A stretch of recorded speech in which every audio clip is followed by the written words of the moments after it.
Ógra Fianna Fáil is today launching a campaign to increase Defence Forces pay. There is a huge retention crisis within the Defence Forces, and low pay is a huge part to play in this.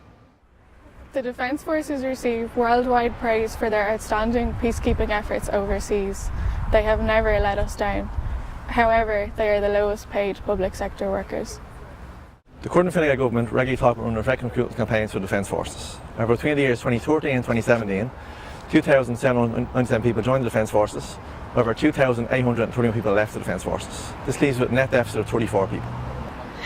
The recent severe weather episodes, including Storm and Fianna's fear freeze which shut down the country, served as a reminder to how much we rely on the Defence Forces in this country.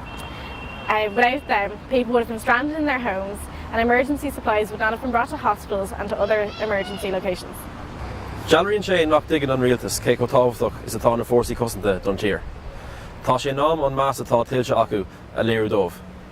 Tá sé nám na forcey cusanta a íoc gart. Defend our forces. Defend our forces. Defend our forces.